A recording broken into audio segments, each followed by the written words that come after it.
French. Quel jeu de merde. Castlevania 1 et 3 sont de grands classiques. Pour ce qui est du 2, Simon's Quest, les développeurs ont méchamment foiré. Au début, il a l'air correct bien qu'un peu différent des autres opus.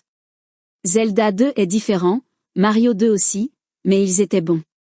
Le premier changement très notable, vous devez parcourir des villages, parler à des PNJ, et acheter des choses. Ça ne me dérange pas. Ça ressemble plus à un jeu d'aventure, un peu comme Zelda. Le premier problème survient lors de la transition jour et nuit. Pourquoi ça arrive si souvent? Toutes les 5 minutes? Pourquoi c'est si long? Personne n'a envie d'observer passivement. Ça vous plairait, si durant votre partie je mettais sur pause toutes les 5 minutes, et je comptais jusqu'à 10? Pourquoi pensait-il que ça serait une bonne idée? Pour plus de réalisme? En vrai, je n'interromps pas mes actions au coucher du soleil, et une fenêtre n'apparaît pas en l'air. J'ai rarement vu plus frustrant dans un jeu. Quel est l'intérêt? La nuit, les monstres sont plus puissants et les magasins fermés. Mais pourquoi le jeu doit-il s'arrêter? C'est complètement débile. Et pourquoi meurt-on au contact de l'eau? Je n'ai jamais vu ça. Il peut combattre des hordes de monstres mais pas nager? Des fois, j'ai la flemme de prendre les escaliers. Pourquoi faire cela quand on peut simplement sauter? Oups! Je n'aurais pas dû. Il peut y avoir de l'eau. Un autre point agaçant, on doit acheter des armes et des items. Certes, ce n'est pas nouveau. Il y a ça dans de bons jeux, comme Zelda. Mais, laissez-moi m'expliquer.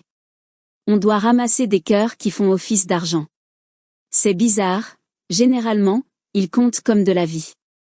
C'est assez étrange. Mais ce n'est pas le problème. Les items dont on a besoin sont beaucoup trop chers, et les cœurs ne suffisent pas. Ça prend trop de temps pour pouvoir acheter quelque chose, et ça devient vite ennuyeux de tuer les mêmes monstres juste pour acheter un fouet de feu. En parlant de ça, c'est plutôt curieux, non? Non? Quelle créativité! Le fouet de feu. Bref, ça prend trop de temps pour pouvoir acheter quelque chose et encore pire. Quand on meurt, tous les cœurs sont perdus, et il faut tout recommencer. Ça n'ajoute aucune difficulté, aucun challenge au jeu. Ça le rend juste répétitif et ce n'est pas marrant, c'est chiant. Chouette. J'ai enfin de quoi m'acheter une plante, me permettant de franchir le marais. Je me rends au magasin. Merde. C'est la nuit. Les magasins sont fermés, et je dois attendre le jour. Autant tuer des zombies et chercher des cœurs pour passer le temps. Merde. Maintenant, il me faut recommencer depuis le début. Une des pires choses du jeu, les pièges. Ce sont des blocs sur lesquels on croit pouvoir marcher. Mais ce n'est pas le cas. Impossible de les localiser la première fois. Pour le faire, il va falloir jeter de l'eau bénite partout. C'est débile. Pourquoi ferais-je ça? Ah. Nouveau, il n'est pas question de fun ou de challenge. C'est juste abusif et agaçant. Il n'y a pas de boss à la fin des donjons. C'est une grosse déception. Dans chaque jeu Nintendo, à la fin d'un niveau ou d'un donjon, il y a toujours un boss. Ici, ils ont été fainéants, il n'y a que peu de boss dans le jeu et certains donjons sont vides, comme celui-ci. Dans la plupart des donjons, châteaux pour être exact, il n'y a rien à part une sphère de cristal qu'on ne peut pas toucher. Dans le reste de la série, la tradition est, vous combattez un boss, il meurt, puis une sphère apparaît, et vous la touchez. Et voilà, niveau suivant. Mais ici, comment deviner que vous êtes censé jeter un pieu de chêne sur cette sphère? Quand vous l'obtenez, vous supposez que c'est une arme. Vous le jetez pour vous rendre compte qu'il n'a aucun effet, et que vous venez de le gaspiller. Il faut alors en obtenir un nouveau. Il y a des passages qui ne sont vraiment pas évidents, et trop durs à trouver. Ce cul-de-sac, par exemple. Auriez-vous deviné qu'il faut passer à travers ce mur? Comment? Il faut s'accroupir pendant 10 secondes. Mais ce n'est pas si énigmatique, obscur et complexe que ça. Pitié, rendez cela plus difficile afin que nous mourions d'épuisement avant d'avoir trouvé la solution. Très bien deviné quoi? En plus d'être accroupi, il faut avoir sélectionné un cristal rouge. Attendez alors un petit peu et cette tornade magique vous emportera au niveau suivant. Les villageois disent des choses totalement inutiles. Pourquoi avoir à le lire? Dans les donjons, vous pouvez trouver des livres qui vous apportent des indices par rapport à l'aventure. Mais la plupart du temps, je les trouve par accident et j'appuie sur le bouton « Annuler », ce après quoi je n'ai plus de seconde chance.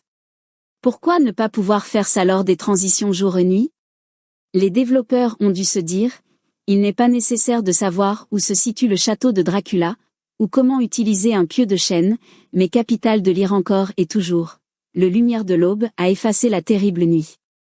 Pourquoi pas effacer ce terrible jeu? Le seul moyen sûr d'arriver à la fin de ce maudit jeu, c'est avec un code. Même ça, c'est fastidieux. Dans les autres Castlevania, il y a des symboles pour les codes.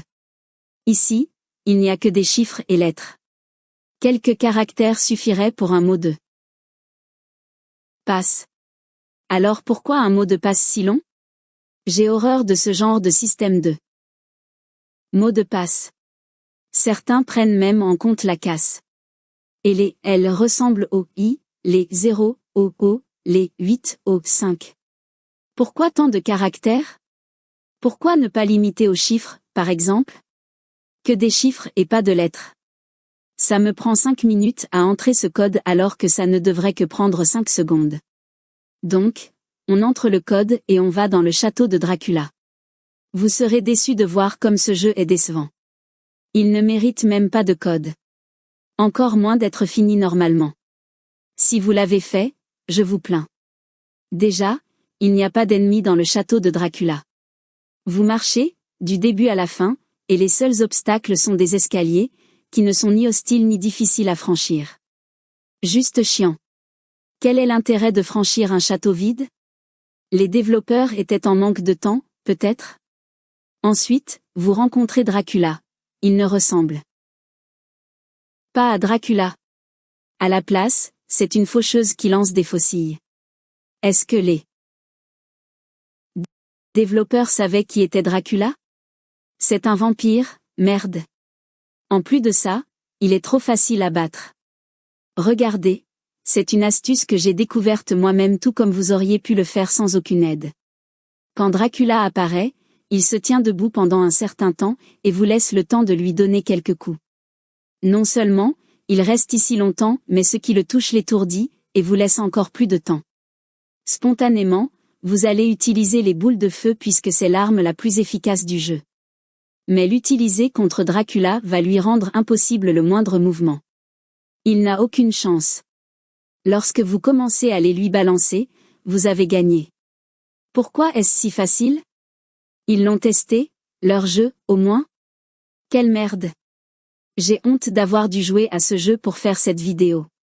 Je l'ai fait pour vous montrer sa monstruosité, et je me suis forcé à le faire pour vous l'éviter. Remerciez-moi de vous avoir écarté de ce tas de merde. Fumant.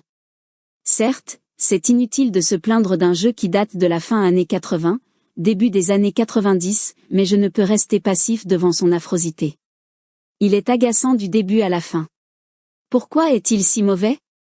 S'il n'y avait pas tous ces problèmes, nous aurions eu le droit à une superbe trilogie. Mais l'histoire, c'est l'histoire. On n'a qu'à compter Castlevania 3 comme le second de la série, et laisser cette horrible merde puante à sa place d'un des plus grands coups ratés de l'histoire. Merci de votre attention. Bonne nuit.